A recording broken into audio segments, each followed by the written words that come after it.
Hey everybody, this is Dr. Pete, and I got a email from one of the government students asking about. They hear a lot in the media about President Trump and impeachment, and there's all these, being that we're in government class, that's obviously a function of the class, meaning the Constitution. So just to kind of overview this, the impeachment process is the power of Congress, meaning the House and the Senate, to check the power of the presidency, meaning the executive branch. And the only role that the judicial has in this is the Chief Justice is normally the presiding judge, so to speak, over the trial, so to speak, if you want to call it that. So the process, just to kind of explain this, is that someone submits articles of impeachment. They go through the House of Representatives, and they can choose to vote or to amend or whatever they want to do, and they can vote them up or down. If the House votes in a majority, simple majority, then they have to, then at that point, go to, that's called impeachment. They're impeached. The president is impeached, meaning, in essence, kind of like not a jury trial, but more like a, what do you want to call it, charging the president with something, so to speak, a grand jury, if you want to use that word. So, okay, we have enough evidence in our political opinion that the president should be removed from office, or there should be a penalty or some type of process for that. And that's the House's role. Then once it goes from there, then you have the Senate, which actually conducts the trial. And the trial then has to be roughly two-thirds, 67, as I understand it, senators that then have to vote to convict. Okay? So that's in essence the process. And if the conviction happens, the president is then removed from office, stripped from power, and then the constitutional mechanism kicks in, the vice president takes over, then that president has to then start working on getting the vice president replacement, similar to what happened when Nixon quit. Then Ford took over. Then Ford had to get the vice president put in after that. So that's in essence the process, okay, or what it is. And so what happens in the situation is that we look at a historical context. Two presidents have been impeached. Zero have been convicted. Now, Andrew Johnson, after Abraham Lincoln was assassinated, was the president, and he was impeached and almost convicted by just one vote. And that senator, it's a good thing to Google if you want to Google and research it. But that senator could have voted to convict him, and they would have removed Johnson from power. But what his thoughts were was once that line's crossed, even though he did not like Johnson, even though there may have been cause to remove Johnson, he was very big on the idea that once the Congress acts like this, it's breaking the dam, so to speak, and it's a precedent that can't be taken back, and it could really fundamentally hurt and destroy the republic.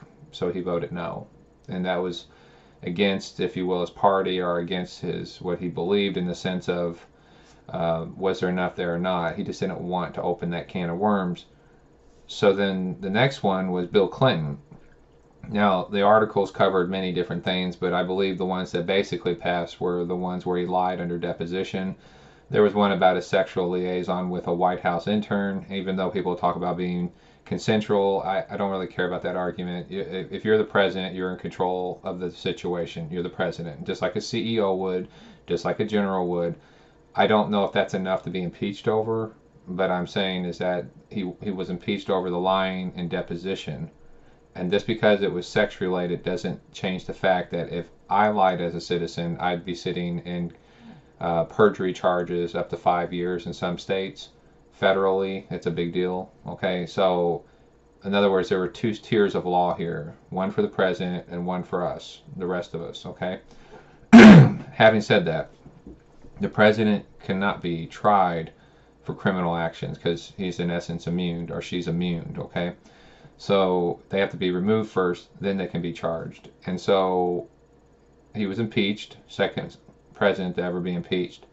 And then the conviction side of the Senate, he was found not to be guilty, so to speak, or if better said, not convicted. Okay, so that's the history of that. And like I said, that was probably the best decision not to convict Clinton, even though there were things that were done that were wrong, and there were things that were morally and ethically very repugnant. It was probably not enough to remove a sitting president. Okay? And then some people will bring up the Richard Nixon thing. He was never impeached, and he was never convicted. He quit. So Republican lawmakers came up and said, look, you're done. You know, you lied, and you obfuscated, and you basically tried to hide a crime. Remember, the lying is what got Nixon, okay? And those Republicans stood up to him and made him resign and took the beating for it. And then Ford pardoned him so he could not be tried, and under Ford's words, that the country could move forward. And Ford paid the price with the election. He was never obviously president after that. So that was just something to note.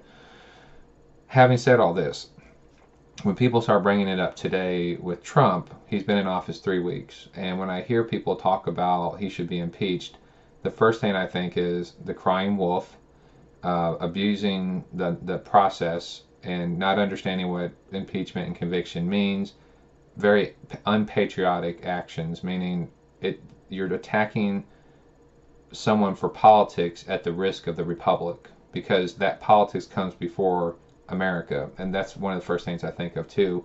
I also think how the person is ignorant and silly. Those are things I think, and I'm not normally too opinionated, but when it comes to when people call for Obama to be impeached because of his citizenship, I remember that argument. I was like, that's silly. I mean, whoever says that's silly. It's dangerous, it's ignorant, and it's childish. And I said that with Obama.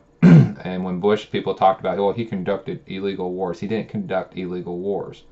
And people were like, oh, he should be impeached. Enough's enough. Okay, that was silly too. And the thing with Clinton, I don't agree with what he did, and I think it was repugnant. I don't think it was enough to get convicted, definitely. And the impeachment was kind of borderline for me. He should have probably did the right thing and resigned, because it was disgraceful action. It was beneath the president of the United States. Nixon resigned for less, and that's what upsets me. So I always say Richard Nixon's starting to look like a nice guy now, given all the stuff going on with current presidents, like meaning Obama, Bush, and Trump. Nixon's looking like a great guy, okay? Because he really didn't do all that much other than lie, which other presidents obviously are doing too.